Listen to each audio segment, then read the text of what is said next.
सोचिए, दो दोस्त हैं, राज और अमन। दोनों एक ही कंपनी में काम करते हैं, एक ही सैलरी पाते हैं, लेकिन उनकी जिंदगियां बिल्कुल अलग हैं। राज हमेशा पैसों को लेकर चिंतित रहता है। वो पैसे बचाता तो है, लेकिन हमेशा एक डर में जीता है कि कहीं ये सब खत्म ना हो जाए। दूसरी ओर अमन अपनी कमाई को सोच समझकर खर्च करता है और समझदारी से निवेश भी करता है। उसके पास एक सुकून और आत्मविश्वास है जो उसे हर फैसले में मदद करता है। एक दिन राज ने अमन से पूछा, यार तुम इतने शांत और आत्मविश्वासी कैसे हो? हमारे पास तो एक जैसी सैलरी है, फिर भी तुम मुझसे बेहतर जिंदगी जीते हो। अमन मुस्कुराकर बोला, भाई मैंने पैसे को कमाने के तरीके से ज्यादा उसे समझने का तरीका बदला है। मैंने सीखा कि पैसा सिर्फ बचाने या खर्च करने की चीज नहीं है, यह हमारी सोच का आईना है। तो दोस्तों, द साइकोलॉजी ऑफ मनी इसी सोच का आईना है। क्या आप जानना चाहते हैं कि कैसे सोच बदलकर पैसों के साथ अपना रिश्ता बदला जा सकता है? तो इस वीडियो को अंत तक जरूर देखिए, क्योंकि आज हम इस किताब की 10 सबसे महत्वपूर्ण बातें आपके साथ शेयर करने वाले हैं जो आपके जीवन को पूरी तरह बदल सकती हैं। दोस्तों, द साइकोलॉजी ऑफ मनी कोई साधारण किताब नहीं है। यह हमारे पैसों के साथ के रिश्ते, हमारे सोचने के तरीके और हमारे फैसलों की गहराई में जाकर हमें सिखाती है कि असली वित्तीय समझदारी सिर्फ पैसा कमाने तक सीमित नहीं होती, बल्कि इसे संभालने, सही दिशा में लगाने और इससे जुड़े हर एक भावनात्मक पहलू को समझने में होती है। कई लोग सोचते हैं कि बस अधिक कमाई ही खुशहाल जिंदगी की कुंजी है, लेकिन यह किताब बताती है कि खुशहाल और संतुलित वित्तीय जीवन के लिए सिर्फ कमाई नहीं, बल्कि समझ की भी जरूरत होती है। द साइकोलॉजी ऑफ मनी हमें यह समझने का मौका देती है कि कैसे हमारे अनुभव, हमारे बचपन में पैसों के प्रति बने विचार और समाज की धारणाएं हमारे आर्थिक फैसलों पर गहरा प्रभाव डालते हैं। ये किताब आपको सिर्फ पैसे के लिए नहीं, बल्कि अपने जीवन को पूरी तरह से बेहतर बनाने के लिए एक नई दृष्टि देती है। ये एक ऐसी किताब है जो हर उम्र और हर पेशे के लोगों के लिए है, क्योंकि यह हमें हमारी आदतों, हमारी सोच और हमारी वित्तीय योजनाओं पर खुद से सवाल करने को मजबूर करती है। इस किताब के लेखक हैं मॉर्गन हाउसल, जो एक प्रसिद्ध लेखक और अनुभवी निवेशक हैं। उन्होंने अपनी जिंदगी में अनेक लोगों के वित्तीय फैसलों और उन फैसलों के परिणामों को बहुत बारीकी से देखा है। द साइकोलॉजी ऑफ मनी को लिखने के पीछे उनका मकसद यही था कि लोग पैसे के पीछे भागने की बजाय उसके साथ एक सकारात्मक रिश्ता बना पाएं। मॉर्गन ने खुद देखा कि लोग अच्छे निवेश और कमाई के बाद भी अपनी जिंदगी में स्थिरता और संतोष महसूस नहीं कर पाते। वो समझ गए थे कि इसकी असली वजह सोचने का तरीका है, न कि केवल पैसों की मात्रा। इस किताब को लिखते समय उनका यही उद्देश्य था कि हम सब यह समझें कि पैसा कमाने और संभालने का खेल केवल अंक गणित का नहीं है। यह हमारी भावनाओं, हमारी धारणाओं और हमारे अनुभवों से जुड़ा हुआ है। मॉर्गन इस किताब के माध्यम से हमें यह सिखाना चाहते हैं कि पैसों के साथ एक स्वस्थ रिश्ता कैसे बनाया जाए, ताकि हम सिर्फ अधिक कमाई के पीछे न भागें, बल्कि संतोष और खुशी की ओर भी बढ़ें। इस किताब को पढ़ना एक नई शुरुआत हो सकती है, जहां पैसा आपका गुलाम बने, आप उसके नहीं। तो चलिए, अब आपको इस किताब का कुछ महत्वपूर्ण और शक्तिशाली हिस्सा बताते हैं जो आपके सोचने का तरीका बदल सकता है और आपके पैसे के साथ के रिश्ते को नई दिशा दे सकता है। वेन, पैसों की असली कीमत को समझना। दोस्तों, जब हम कहते हैं कि पैसा कमाना है, तो क्या कभी हमने सोचा है कि आखिर क्यों?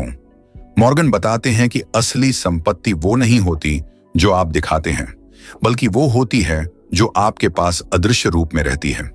इसका मतलब है आपकी बचत, आपकी भविष्य की योजनाएं और आपके पास वो विकल्प जिनसे आप अपनी जिंदगी को अपने तरीके से जी सकते हैं। लेकिन क्या हम हमेशा ये समझते हैं कि पैसा केवल एक माध्यम है, न कि उद्देश्य? तो क्या आप सोच सकते हैं कि क्यों कई बार हम अधिक दिखावे की वजह से अपनी असली संपत्ति को नजरअंदाज कर देते हैं? असल में दिखावे पर ध्यान देने की बजाय अपने पैसे को उस स्वतंत्रता की दिशा में लगाएं जो आपके जीवन को स्थिरता और संतोष से भर दे। 2. धैर्य और दीर्घकालिक सोच की शक्ति।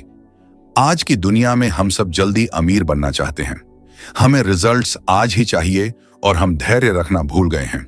मॉर्गन बताते हैं कि असली धन का निर्माण समय के साथ होता है और इसे पाने के लिए धैर्य और दीर्घकालिक सोच की जरूरत होती है। जब आप सही निवेश में धैर्य के साथ जुड़े रहते हैं तो पैसा अपने आप बढ़ता है। यह समझना जरूरी है कि पैसा धीरे धीरे जमा होता है और यही समय इसे प्रभावी बनाता है। क्या आप सोच सकते हैं कि क्यों कई लोग तुरंत सफलता के लालच में अपनी मेहनत के पैसों को बर्बाद कर देते हैं? जवाब यही है, धैर्य और अनुशासन ही सफलता की कुंजी है। 3. अपनी आदतें और व्यवहार नियंत्रित करना। पैसे के साथ हमारा रिश्ता हमारी आदतों पर आधारित होता है। किताब में मॉर्गन समझाते हैं कि यदि हम पैसे को सही दिशा में लगाने की आदतें बना लें तो हमारा वित्तीय जीवन बेहतर हो सकता है। जब हम बिना सोचे समझे खर्च करने की आदतों को रोकते हैं और योजना बनाकर खर्च करने लगते हैं, तभी हम असली संपत्ति का निर्माण कर पाते हैं। क्या आप सोच सकते हैं कि क्यों कई लोग अच्छी कमाई के बावजूद आर्थिक तंगी में रहते हैं? यही फर्क है उन आदतों का जो हमें हमारे भविष्य की ओर या हमारे मुश्किल समय की ओर ले जाती हैं। 4. जोखिम और सुरक्षित खेलने की संतुलित रणनीति।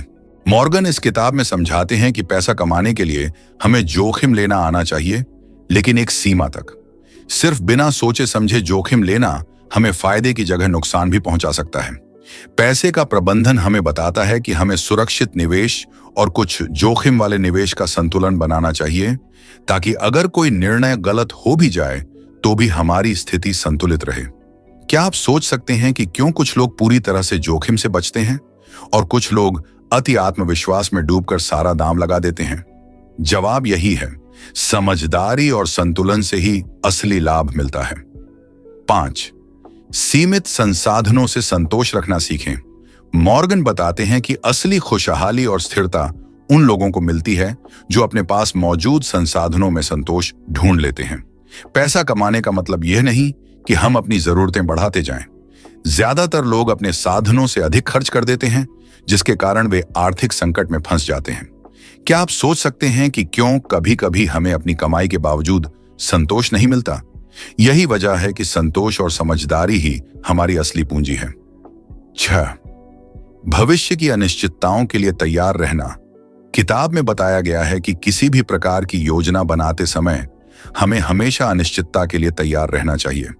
हमारा भविष्य कभी भी पूरी तरह से तय नहीं होता और इसीलिए अपने आर्थिक फैसलों में एक सेफ्टी नेट होना चाहिए। ये बचत और सुरक्षा की योजना आपको किसी भी अनहोनी के वक्त संभालने का काम करती है। क्या आप सोच सकते हैं कि क्यों कुछ लोग एक छोटी सी मुश्किल आते ही आर्थिक रूप से टूट जाते हैं? जवाब यह है कि उन्होंने अपने भविष्य की अनिश्चितताओं के लिए खुद को तैयार नहीं किया होता। 7. सफलता का असली मतलब। मॉर्गन बताते हैं कि असली सफलता केवल धन में नहीं, बल्कि हमारे मानसिक और भावनात्मक संतुलन में होती है। पैसा केवल खुशहाली का एक हिस्सा हो सकता है, लेकिन इसका मतलब यह नहीं कि सारा ध्यान उसी पर हो। हमें अपने संबंध, सेहत और संतुलित जीवन पर भी ध्यान देना चाहिए। क्या आप सोच सकते हैं कि क्यों कुछ लोग बड़ी दौलत के बावजूद खुश नहीं होते? जवाब है, असली संतोष का स्रोत पैसा नहीं, बल्कि वह मानसिक शांति है जो संतुलन से आती है। 8. सीखने का महत्व। हमेशा नया सीखते रहें। हर सफल व्यक्ति इस बात को मानता है कि सीखना कभी खत्म नहीं होता। मॉर्गन समझाते हैं कि चाहे आप किसी भी फील्ड में हो, नया सीखना हमेशा आर्थिक स्थिरता और विकास में मददगार होता है। जब आप अपने ज्ञान को बढ़ाते रहते हैं तो आप खुद को मुश्किल समय के लिए तैयार रखते हैं। क्या आप सोच सकते हैं कि क्यों कुछ लोग एक समय के बाद प्रगति करना बंद कर देते हैं? जवाब यही है कि वे सीखना छोड़ देते हैं, जबकि सच्ची सफलता हमेशा सीखते रहने से ही आती है। 9. बुरे समय में संयम और आत्मनियंत्रण। पैसे के मामले में अच्छे और बुरे समय हमेशा आएंगे। मॉर्गन हमें सिखाते हैं कि बुरे समय में संयम रखना और अपने फैसलों को कंट्रोल में रखना ही सबसे बड़ी ताकत है। जब लोग घबराकर फैसले लेते हैं तब वे अक्सर गलतियां करते हैं। संयम और आत्मनियंत्रण हमारे वित्तीय फैसलों में सबसे अहम भूमिका निभाते हैं। क्या आप सोच सकते हैं कि क्यों कुछ लोग हर मुसीबत में टूट जाते हैं?